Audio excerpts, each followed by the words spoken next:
All right, good afternoon, everyone. Just a few things at the top, and then I'll be happy to take your questions. So as you know, the Secretary has been on travel to the Indo-Pacific for the last week, and today he wraps up his trip in Jakarta, Indonesia. Throughout the Secretary's visits to India, Republic of Korea, and Indonesia, the common thread across all of his engagements have been a shared commitment to a free and open Indo-Pacific. He heard directly from allies and partners who expressed their support for this goal, and the department will continue to work closely with ASEAN to promote a regional order based on the rule of law, respect for sovereignty, and territorial integrity. Also during his trip, the Secretary had the opportunity to speak with his counterparts from the Philippines, Thailand, Vietnam, and Indonesia to discuss a number of bilateral initiatives. Now, as you saw last night, President Biden and President Xi committed to the resumption of high-level military-to-military communication. Additionally, the U.S. and the PRC agreed to resuming telephone conversations between their theater commanders. Secretary Austin welcomes this announcement and will meet with his counterpart when that person is named. As these agreements were just reached yesterday, we know that we have work to do with the PRC military to solidify these principles for actions. We will keep you informed as these procedures are codified and when we schedule our first meetings and calls. And as Secretary Austin has said, maintaining open lines of communications between our two militaries is essential to avoid misunderstandings and miscalculations that could lead to a crisis or a conflict. Switching gears, earlier this morning, Congress avoided a government shutdown by passing the bipartisan continuing resolution, which I believe is headed to the president's desk for him to sign. This short-term CR will ensure that our troops and civilian workforce will be paid through the holidays. However, the department continues to urge Congress to pass a full-year appropriations, which is the best thing that Congress can do for our national defense. As we have long made clear, operating under a short-term continuing resolution hamstrings the department's peoples and our programs and undermines both our national security and competitiveness. We also urge Congress to pass our supplemental funding request that would allow us to keep supporting Ukraine and Israel, providing life-saving humanitarian assistance across the globe, and makes critical investments in the Indo-Pacific. The supplemental doesn't just meet today's urgent challenges, but also invest in our industrial base here at home, because as we send munitions from our stockpiles, the money to replenish our supplies invest in the American industry and American workers. These investments will mean greater prosperity at home and greater security abroad, and that's why we have submitted this urgent supplemental budget request to help fund America's national security needs and to stand by our partners and to invest in our defense industrial base.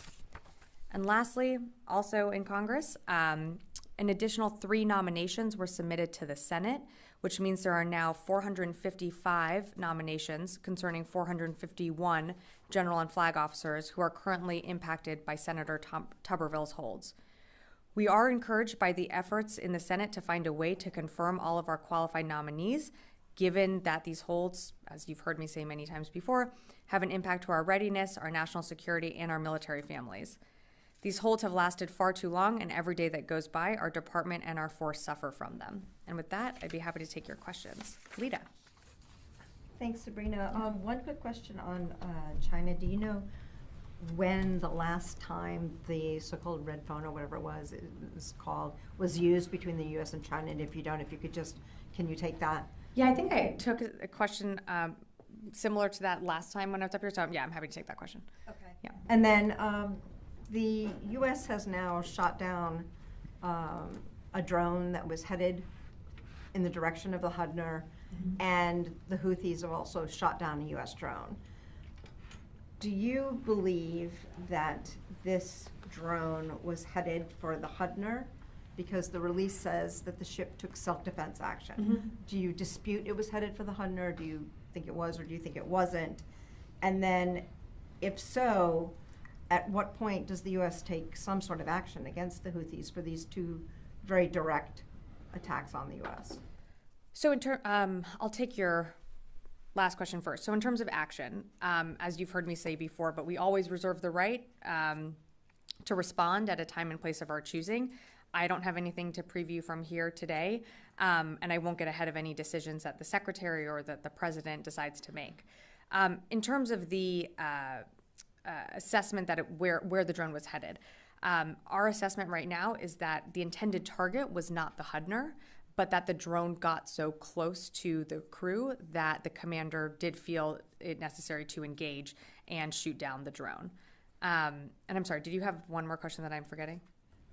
No, because it was it was self-defense, correct? Yeah. So it was not targeting the Hudner, you believe, or what's our assessment? Because there was an assessment that it was targeting. Our assessment right now is that it was not targeting the Hudner, but it was headed in that general direction. And also, just to very quickly go back to your first question on mill-to-mill communications. I should have also clarified that while I'm happy to take the question, there of course have been communications between our ships within the region where there are, moments where, there is deconfliction used. I think you're more specifically asking on like a high level. On that higher level drone that was set up a number of years ago and it was used on and off, but had I just didn't want you to think like while there have not been high-level mill-to-mill communications between the secretary and his counterpart, at a lower levels in theater, there have been communications to deconflict from crises. Idris. Two questions. First, yesterday, President Biden made a bunch of remarks about Israel, and one of the ones he made was he talked about how doctors and nurses were now being allowed to Al-Shifa, but then added that quote unquote, what was occurring before with indiscriminate bombing by the Israelis. Do you agree with President Biden that there were indiscriminate bombings by Israel, or with Israel that was saying that their bombings were precision strikes? Well, I can't remember his exact context, but I think what he was referring to, and I'm not looking at the remarks, but was that we didn't want to see indiscriminate bombing around or into the hospital. So what the IDF did was go into the hospital with more precision. It wasn't, I think the president referenced this, there wasn't carpet bombing around the hospital or at the hospital itself. So I don't disagree with what the president said or in his remarks, but I think what you saw when it came to the Al-Shifa hospital in particular is that the IDF was going in with more precision, and we said all along from this podium and from others across the administration that we never wanted to see a firefight within the hospital. We never wanted to see innocent civilians get caught in those crossfires, and so I think that's what the president was speaking to. And then secondly, I think in your last briefing you said that Hamas and PIJ were operating a command and control node from Al-Shifa Hospital. The Israelis have put out several videos over the past 24 hours of evidence of what they say, are Hamas weapons, a couple of machine guns, etc., but no real evidence of any command and control nodes in the traditional sense. Do you still stand by your assessment, and have you asked the Israelis to provide evidence of that? Yeah, well, we still stand by the assessment that I think I read out on Tuesday, which what you're referring to is that we know Hamas has used hospitals like Al-Shifa to operate out of to conceal their military operations. I mean, taking a step back, a hospital should never be used for that to begin with. So however you define it, a command and control center node, a means of operating terrorist actions out of a hospital, that should never happen to begin with. We stand by the downgraded intelligence that I announced on Tuesday that we know they were using Al-Shifa Hospital. We know that they use other hospitals in the region when it comes to conducting their terrorist organizations and attacks. And so, yes, we stand by that, but we know, and you, I think, alluded to this as well, that the Israelis are there. They are doing an assessment of the hospital. They are on the ground. And so, we'll continue to receive that intelligence back as we get it. Plan on releasing any evidence to that intelligence? I'm not going to get ahead of anything right now. I don't have anything to preview, but if we do, you will be the first to know. Liz. Thank you. There have been 58 attacks on U.S. forces in Iraq and Syria over the last month. There's been 7 since Sunday's U.S. airstrikes in Syria. So the rate is not slowing down of these attacks. Is the Pentagon waiting for a service member to be killed before taking stronger, more effective action? No, absolutely not. I mean, we would never want to see that. We would never want that to be the outcome of any attack. I think, taking a step back here, as you mentioned, yes, there have been 58 attacks on our service members since October 17th, all of which have been unsuccessful. They have not caused significant damage to infrastructure, and they have not caused significant injury to any of our service members. and all of our service members who have been injured have all returned to duty. So absolutely not are we waiting for an attack to inflict more damage to alter our response. I think you saw our responses of our last 3 strikes hit. One of them hit a command and control node that was operating in a safe house. The others hit weapons storage facilities and a training facility. So our attacks have significantly downgraded and degraded, I should say, the access that these militia groups have to these weapons. And so we're not waiting on something to act. We have responded, and if there are more attacks, we will certainly respond at a time and place of our choosing. Did you have another? Sorry. Totally separate topic on the audit. So the Pentagon just failed its 6th audit, I believe. What message are you concerned that sends a bad message to U.S. adversaries or U.S. allies?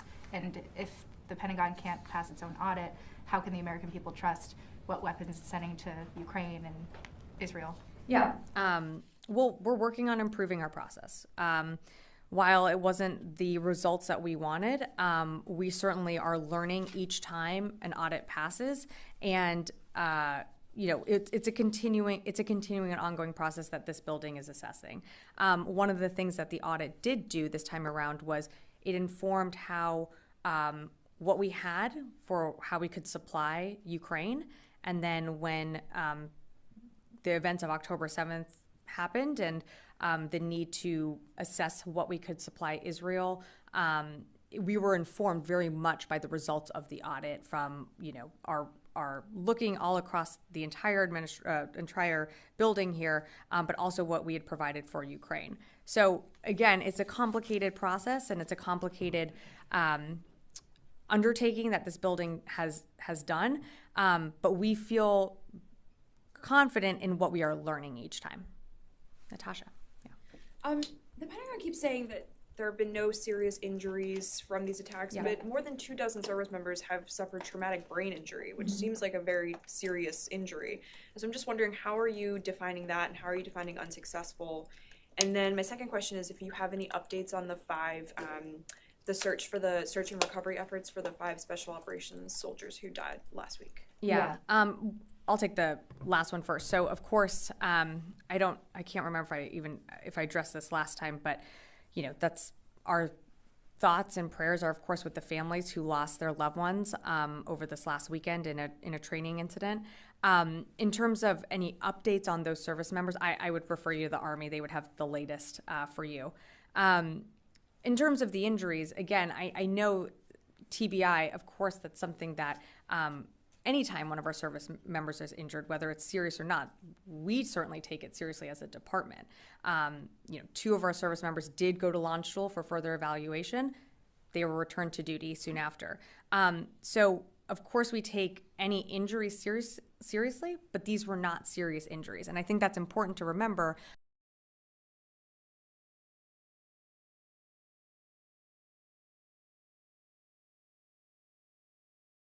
The United States took military action 3 different times and fully degraded some of their faces. So I think in terms of our response, we've been very effective in responding back and sending a message to Iran.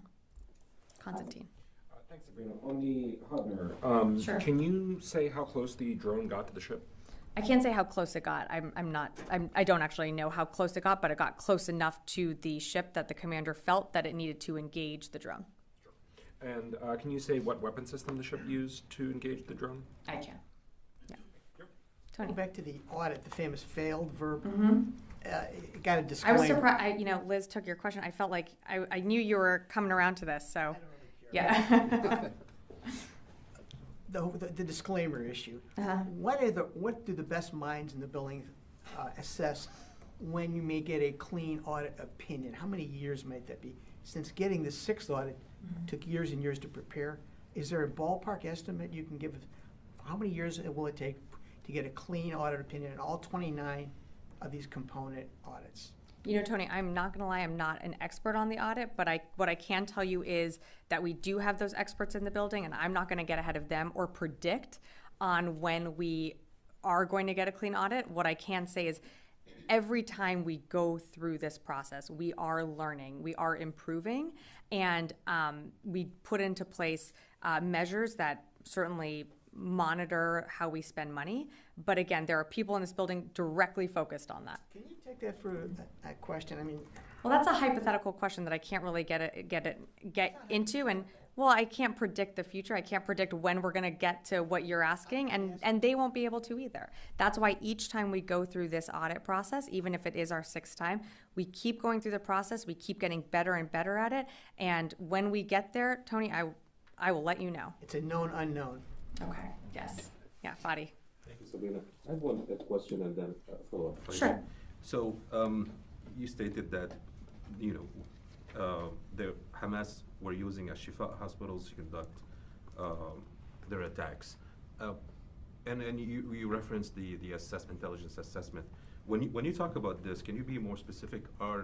Based on your assessment, do you have any proof that Hamas used the building itself, which is a big building, or are you referring to the underneath the building in conducting these activities? Well, I think if I'm not mistaken, you can correct me, but I think Al-Shifa Hospital actually is multiple buildings.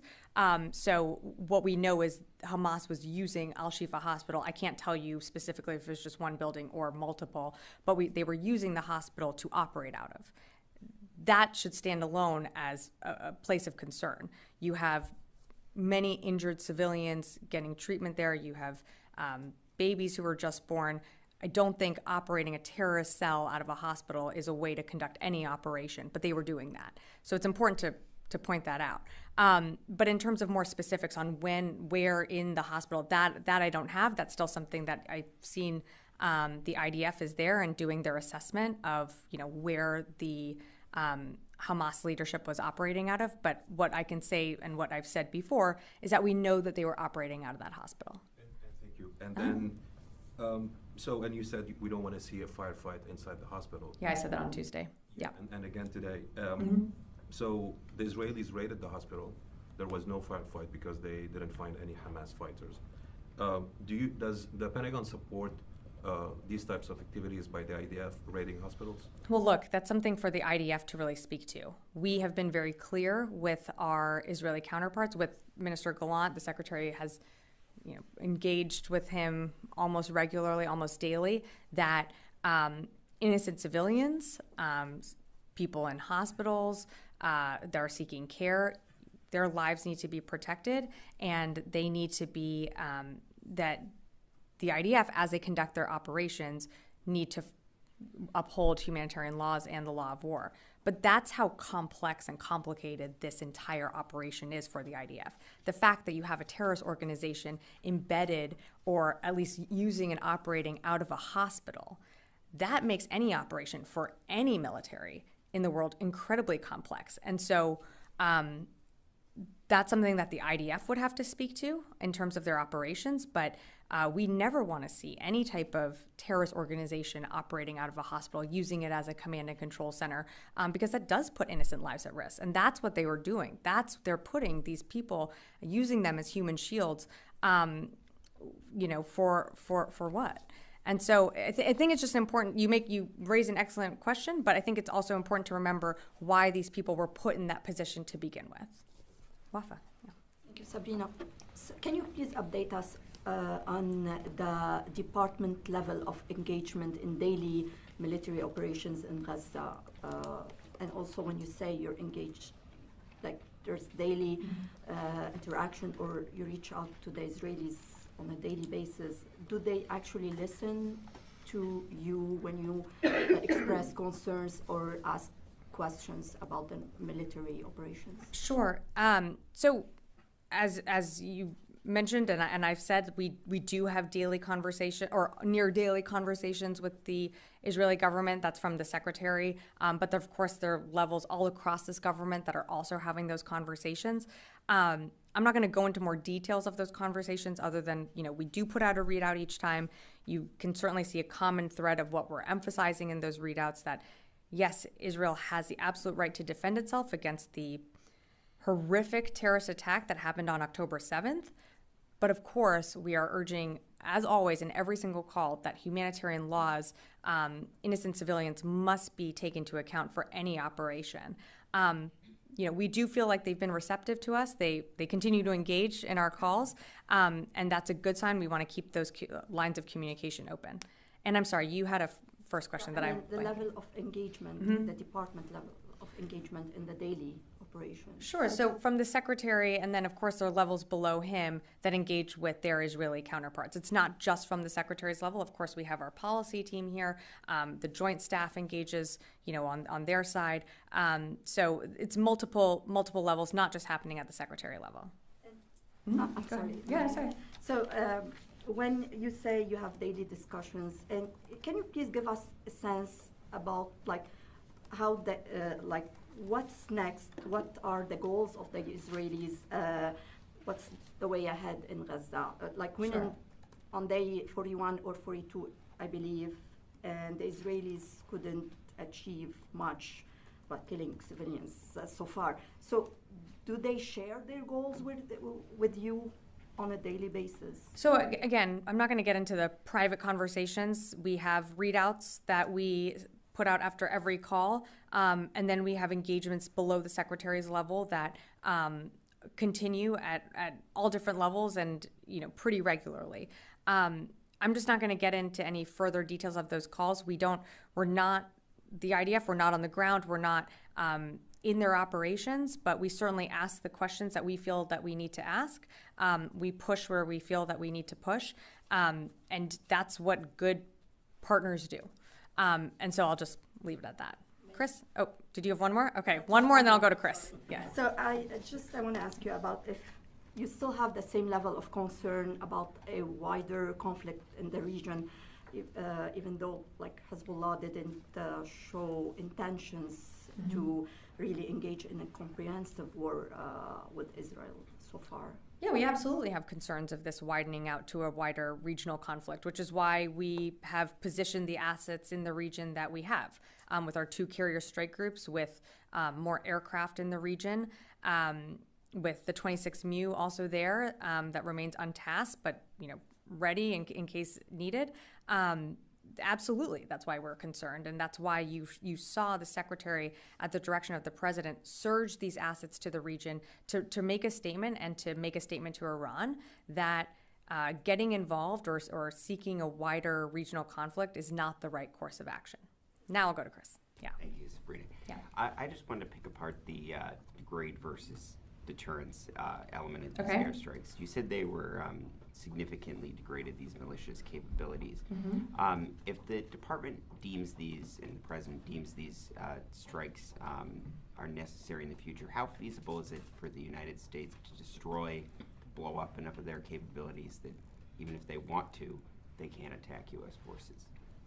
Well, that's just getting into details that I'm not going to speak to, because that gets to also an intelligence assessment. So what I can say is that when you were asking about degraded versus deterrence, I mean, we degraded these facilities enough that they can't use them anymore. So they're completely destroyed. So the ammunition or the weapons storage facility that is in Syria that we just hit this past Sunday, those weapons are no longer usable. That means that whatever groups were using those and wanting to inflict harm or more attacks on our troops can't use them anymore. So that's completely degraded their ability of at least another site to inflict damage on our troops.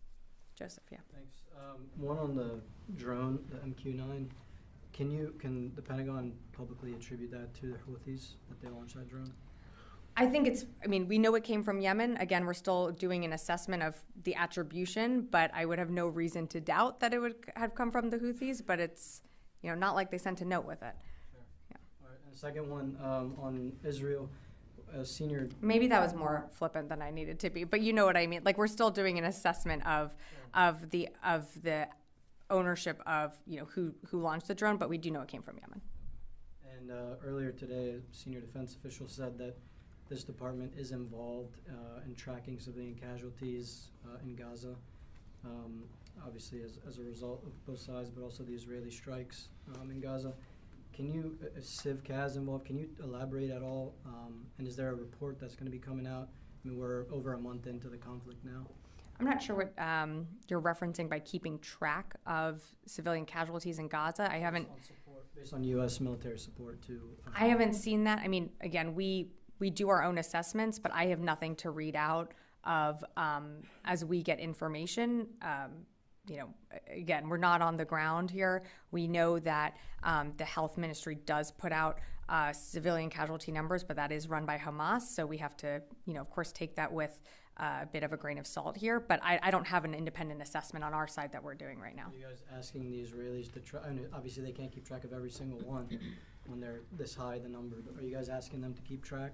That's not. I mean, that's something that is going to be very difficult to keep track of, and that's not something that I think we're directing them to do, but something that I think most armies, in their operations would keep track of just, general casualties. But we're not asking for a count every day. Again, we do our own assessments, but I just don't have anything more for you on that. Yeah.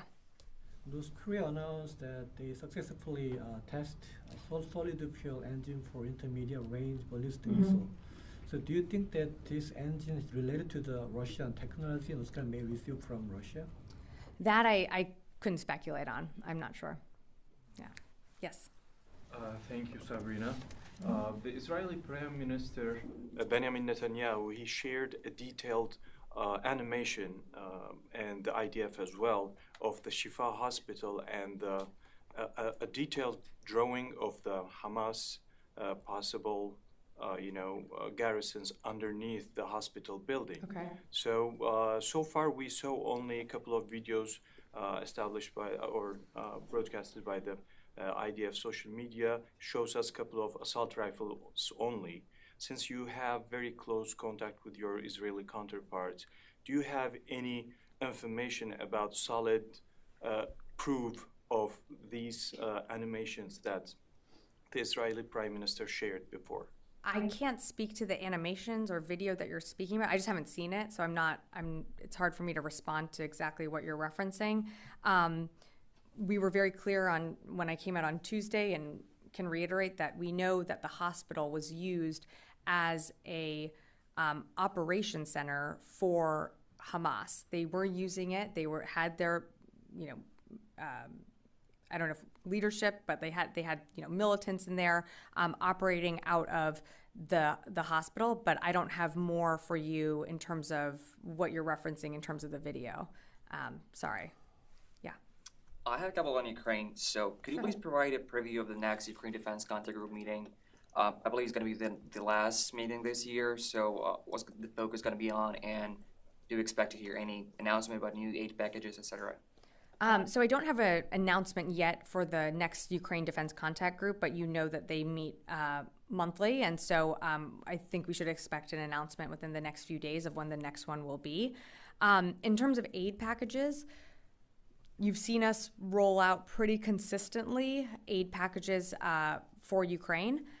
We have had to parse down our support and our security assistance for Ukraine because we don't have additional funding because the supplemental hasn't been passed. So we just rolled out our last presidential drawdown authority, and I believe that was last week. Look, when we're ready to roll out the next one, we certainly will. We know that Ukraine continues to face and continues to endeavor in its counteroffensive, and they need continued support on a regular basis. So we know that we have to do that. We know that we have to continue to meet their needs. And that's something that certainly will be discussed at the next Ukraine Defense Contact Group. But in terms of a package preview, I just don't have more for you to announce today. And for how long can you support Ukraine before the Congress looks into new funding? Because the last packages were thinner and thinner, we saw. Well, that's because we don't have a supplemental. I mean, frankly, that is why we requested an emergency supplemental package to provide funding for, security assistance to Ukraine and also to backfill our own stocks.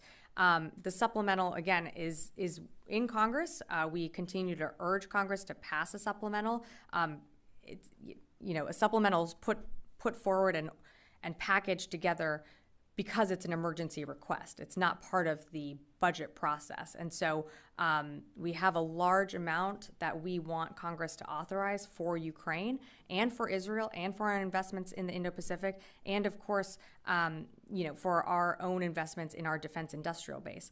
So that's something that we're going to continue to urge Congress to pass.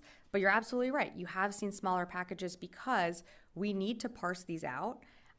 Because we don't know when Congress is going to pass our supplemental package. And so we're continuing to talk with allies and partners. We're not the only country here contributing to Ukraine's urgent battlefield needs. As you know, the Ukraine Contact Group is over 50 nations. So it's not that it's just the U.S. supporting Ukraine, but the president has been very clear that we are going to stand with Ukraine for as long as it takes. And so that means Congress passing our supplemental request, and we hope that they do that soon. For how long do you think you still have them before Congress looks into that? Like it's going to be weeks, months, or? Yeah, well, again, each package varies by dollar amount. So you've seen some smaller packages. I'm not going to forecast how long that's going to last. That certainly wouldn't do the Ukrainians any good. That would really benefit the Russians. And so I'm just not going to be able to, give you a timeline on how long we're going to be able to have these packages continue to go forward. But what I can say, and what I will continue to say, is that we need Congress to pass that supplemental request. Yes. You keep talking about the intelligence in the past tense, that the intelligence believes Hamas has used hospitals. Do you have intelligence that they currently are? I have only the intelligence that I read out, the downgraded intelligence that I read out yesterday, on Tuesday. Past tense, present tense, I don't want to parse out words here, but we know that Hamas has been using the hospital, the Al-Shifa hospital, and other hospitals in Gaza. I'm not going to get into more specifics on, what they're doing now, whereabouts, all of that. We know that the IDF has taken control of Al-Shifa hospital, so I don't have more to share with you on that front. It matters because under international law, you have to have proof that a combatant is currently, right then in that moment, in the hospital in order to strike. Yeah. Again, when I read out the downgraded material, we felt very confident that Hamas was using that hospital to conduct its operations. And as you saw in open source, there have been evidence of that the IDF is showing now. Well, and that's what I want to ask you. How would you characterize the video that the IDF released? They said it's irrefutable proof that Hamas was there. Does the U.S. agree? I don't think we're disputing that Hamas was using Al-Shifa hospital. I mean, I read that out on Tuesday. I said very specifically, Al-Shifa is one of many hospitals in Gaza that Hamas uses to operate out of and to conduct their operations out of. So I'll let the IDF speak to their broader assessment. I mean, they're still ongoing right now, but I just don't have more for you or more intelligence to share, and I'm frankly not going to do it from this podium. One more. So Sure. You're saying that the video of a blurred laptop, a flak jacket, a handful of rifles, that backs up what you've been saying, that Hamas is operating in the hospital? I'm happy to repeat what I said on Tuesday, but the downgraded intelligence that I read out on Tuesday and that I will reiterate again today is that Hamas uses, Al-Shifa being one of them, but hospitals in Gaza to conduct and to operate out of and to further execute on terrorist actions within Gaza. Does that video back that up? Again, I'm just going to leave it at that. Thanks. Did you have a question back here? Oh, sorry. Yes. Mm-hmm. Thank you, Sabrina. Regarding to the, as you mentioned that there were 58 attacks against U.S. service members since 17th of October. So do you have any plans to change your booster in Iraq and Syria, especially most of these attacks happens in these two countries? And how do you see the Iraqi government respond or react to protect these spaces? Do you believe they have the ability to protect these spaces? Thank you. So I think your question was on force posture changes within Syria and Iraq. So I don't have any force posture changes to announce, but as you know, I can't remember the date, but we did announce that we were moving Patriot and THAAD batteries into the region to help protect our troops with more air defense. So that's something that we have done to bolster our protection measures of our service members in both Iraq and Syria and elsewhere. And all the Patriot batteries are there and fully running, and the THAAD battery, I believe, is still making its way over. But I don't have any more force posture movements to announce. What about the Iraqi government? Do you think they have the ability to protect the bases that where the U.S. troops are being, like in Anbar or in the north of Iraq? Yes, we continue to work with the Iraqi government and their military in terms of protecting our troops. We are in Iraq at the invitation of the Iraqi government, so we certainly work with them and partner with them. And they're, the secretary has had calls with his counterpart on making sure that our service members are protected in those areas, and we continue to engage them in those conversations. Okay, thank you. Sure. And then we gotta wrap. Sorry. Yeah, Tuesday you said 55 attacks since October 17. We're hearing different numbers. Is that what's the latest? Sorry, I can give you that rundown. So as of today, there have been approximately 58 attacks. So that's 27 in Iraq and 31 attacks in Syria. 30 since Tuesday. Yeah. Yeah. Sorry. One more quick. I'll be quick. Okay, Fadi. Yeah, one you. more. No, but then I feel like I have to do Tony. So I'll do these two, and then I gotta wrap it up. I give it to you. You're very generous with your time. Based on the intelligence that was recently downgraded that you talked about on Tuesday, and based on any other information that is available to you, how recent did Hamas leadership use a Shifa hospital? Well, that would get into further intelligence assessments that I just can't get into from here. Again, as I mentioned earlier, and I told you, we feel very confident that Hamas was using Al-Shifa and other hospitals to conduct operations out of. But just in terms of when, where, all of that, more specifics, I just can't get into those details. Did you have a question? PDA Sure. issue. Just to clarify for the record and for those watching, doesn't the Pentagon have about $4.9 billion of authority left for PDAs? They just don't have. They got like $1 billion left to replace their equipment, but you can give like $4.9 billion in PDAs going forward. Yeah, I'm not trying to minimize it. I'm just trying to tell you that yes, we do have $4.9 billion from the recalculated PDA funds that we continue to draw down of. That's what we're using. But we only have 1.1, I believe, left to restock our own inventories. And so, again, we know Ukraine is going to need more than that. Right. And so that's why we did submit that supplemental request. And a lot of that supplemental will be used also to replenish our own stocks. I just want to make the point that it's not getting cut off yet. You got $4 billion, and only $5 billion left to play out, however long that goes. Yep, that's correct. Yeah, thank you. All right, thanks everyone.